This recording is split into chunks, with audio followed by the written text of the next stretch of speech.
Cet air joyeux, le ciel aimable caressait enfin.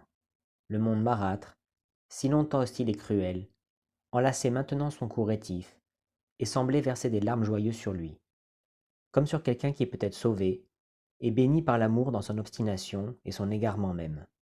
Sous son chapeau rabattu, Achab laissa tomber une larme dans la mer, et le Pacifique ne contint jamais rien de plus précieux que cette unique petite goutte d'eau. Bonjour à tous, l'extrait que vous venez d'entendre est issu du roman d'Herman Melville, Moby Dick. Si je l'ai choisi, c'est parce qu'il permet de se faire une première idée du style de l'œuvre, mais surtout parce que je le trouve très poétique. En quelques lignes, il arrive à transmettre beaucoup. Même un cœur complètement gelé pourrait s'émouvoir à la lecture de ce passage. Je pense que si certaines personnes deviennent si dures, ce n'est pas toujours par choix ou par nature, mais plutôt parce qu'une vie difficile les a rendues ainsi, qu'on leur a jamais accordé ni douceur ni amour. Alors de quoi parle ce livre? C'est l'histoire d'un jeune homme appelé Ismaël, en quête d'aventure qui s'embarque à bord du Pequod, un navire baleinier. Achab, personnage mystérieux et taciturne, en est le capitaine. Une fois en mer, l'équipage se met à parler d'une légendaire baleine qui remonte des abysses et fait couler les bateaux qui osent la défier. Une baleine toute blanche. Très vite, Ismaël comprend que le véritable but du capitaine est de chasser cette créature des profondeurs. Pour mieux comprendre, il faut dire dans quel contexte se déroule le roman. Il y a environ 2 siècles, il existait tout un commerce autour de la chasse à la baleine. Elles étaient chassées pour leur huile, et cette huile servait à lubrifier les lourdes machines des usines. Rappelons qu'on est en pleine période de la révolution industrielle, et les usines en Angleterre et en Amérique tournent à plein régime.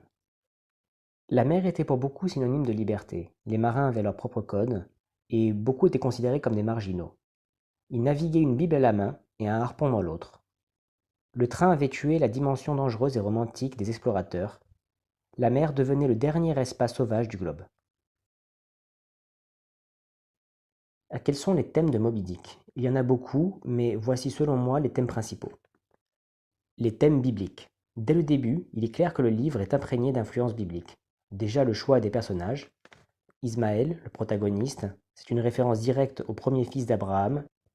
Achab, le capitaine, référence à l'hérétique roi d'Israël, adorateur de Baal. Ensuite, il y a bien évidemment les références au livre de Jonas dans l'Ancien Testament. Jonas qui avait été avalé par le poisson. Autre thème central, celui de la vengeance, personnifié par Achab. Ismaël n'est pas vraiment le héros. Il est bien plus spectateur de la folie jusqu'au boutiste de son capitaine, qui est en fait le véritable anti-héros. Dans Moby Dick, la thématique de l'eau est du début à la fin le fil conducteur de l'histoire. Elle est presque un personnage à elle toute seule. Tantôt capricieuse, tantôt soyeuse, parfois enchantée. Les marins balancent entre crainte et confiance à son égard. Le premier chapitre du livre évoque assez éloquemment la relation qu'entretiennent les hommes avec cet élément. Il y a de nombreux passages descriptifs qui invitent le lecteur à réfléchir sur notre propre nature. Moby Dick n'apparaît presque pas dans le roman, à tel point qu'on pourrait presque se demander si elle n'est pas qu'une légende après tout. On peut lui attribuer beaucoup de symbolisme, mais moi je l'aperçois comme la nature qui se défend de notre folie. Comme si la baleine était la réponse à la colonisation des hommes sur le monde marin.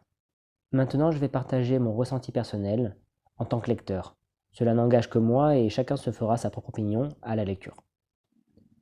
Pour commencer, je dirais que Moby Dick m'a beaucoup plu, surtout par sa dimension poétique.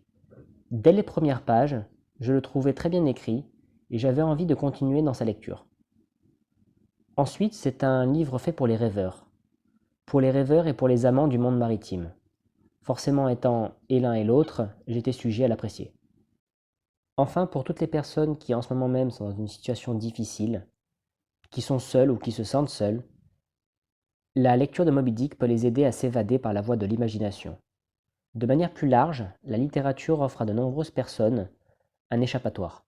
Maintenant que ce que fuyait Ismaël, le protagoniste, c'est-à-dire la société industrielle, a colonisé les terres, les mers et bientôt les étoiles, l'imagination peut être le dernier rempart, le dernier espace de liberté qui nous reste.